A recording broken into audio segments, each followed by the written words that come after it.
Mi hijo Eugenio nació el 15 de enero de 1999, era un bebé normal, hasta que después de 6 meses casi exactamente, un día él por suerte dormía en nuestro dormitorio y a eso aproximadamente de las 6 de la mañana empezamos a sentir ciertos ruidos como que se atoraba, etc.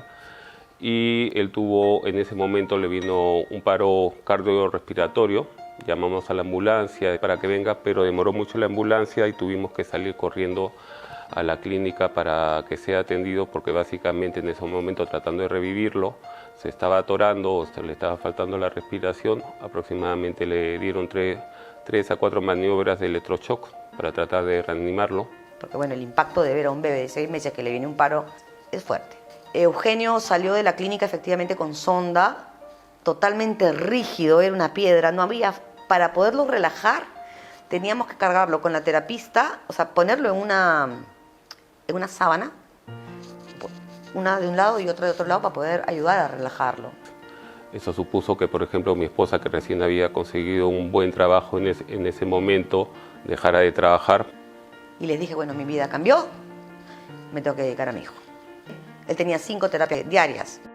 Este chico ha tenido 12 neumonías.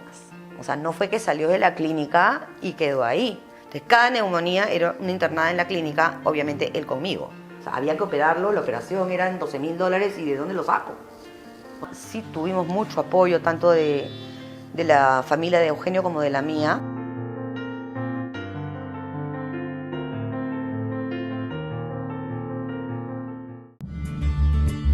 Le pusimos luces psicodélicas de discoteca de diferentes colores, ¿no? Para que él tuviera ese incentivo, ¿no? Digamos, para tratar de recuperar la visión. Aproximadamente después del año y medio, ¿no? Ya empezaron a mostrar, ¿cómo se llama?, ciertos cambios. Recuerdo mucho el primer día que hizo justamente un gesto con su boca cuando hablé con él, o nuevamente como siempre lo tratábamos de estimular, y en ese momento dijimos, uy, sí escucha, ¿no? Él postuló a 3 colegios. Los 3 se demoraron en responder. Los 3. Pero el único que respondió es en el que estudió. Terminó en un colegio regular, en un colegio chico. Yo tenía que subirlo, acompañarlo, porque estudiaba en un 3er piso. Correcto, y tenía problemas evidentemente para desplazarse. Cuando me dice, sí, yo quiero ingresar a la Universidad de Lima, había la coincidencia que yo también estaba en la universidad. Entonces digamos como que yo lo motivé porque le decía, mira, esto es así, te va a gustar esto, no te va a gustar esto, ¿quieres aún? Y dice, sí, yo sigo queriendo y ahora lo quiero más.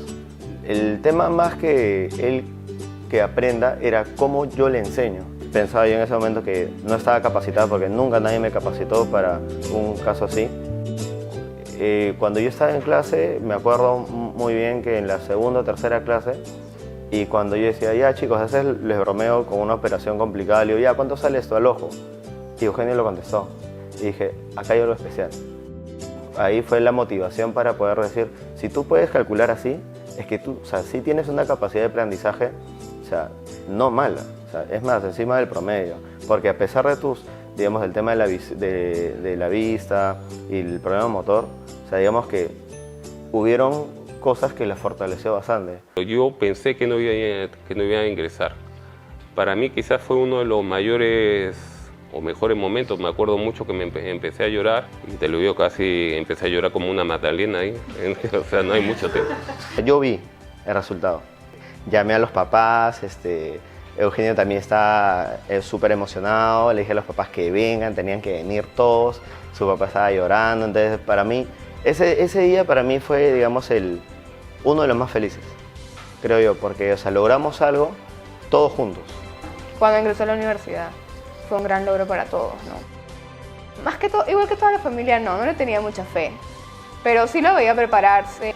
Pero al final entró y todo el mundo se puso alegre por eso, ¿no? Incluyéndome. Yo creo que la mayoría de las personas no ve el tema de la inclusión como yo la veo. Y, o sea, también soy mucho más realista en cuanto a lo de Eugenio. Por eso yo siempre le exijo. O sea, siempre soy la como que haz tu cuarto, báñate solo, ese tipo de cosas. Bueno, que la inteligencia para mí es un reto. Hago lo que puedo realmente porque es un toque complicado. y cada día los cursos se ponen más difíciles y tienes que hacer más cosas. Pero ahí voy, me gusta pintar. Porque es un mundo donde yo puedo sentir y puedo ilustrar lo que yo siento. Es un lugar, es un universo en donde yo puedo decir a través del color mi pensamiento. La experiencia de pensar es un poco chocante porque ves muchas veces gente que está en una silla de ruedas en estado severo y ni siquiera te puedes mover. Y te pones a pensar siempre, ¿por qué? No porque yo, sino por qué a él. Si eres un niño que tiene todas las capacidades, al igual que yo, y luego te pones a analizar y te das cuenta que la realidad de tu país está retrasada en este ámbito. ¿Cuál es tu sueño? Crear una ONG a la gente con discapacidad. Nunca le pregunté a Dios por qué a nosotros. Nunca. O sea, yo siempre pensé que si Dios nos había mandado esto, y lo sigo pensando, es por algo. Y siempre es por algo bueno. Como que maduras de la noche a la mañana. Porque si no maduras, estos chicos no salen, le quitan las oportunidades. Le cambia completamente la vida, pero creo que uno lo tiene que asumir, tiene que dar el paso, tiene que dar el 100%, porque al final nosotros somos entes pasajeros y los que quedan en esa vida son nuestros hijos y nosotros no vamos a tener que ir, pero tenemos que dar el 100% para que ellos tengan las mayores oportunidades y las mayores mejoras.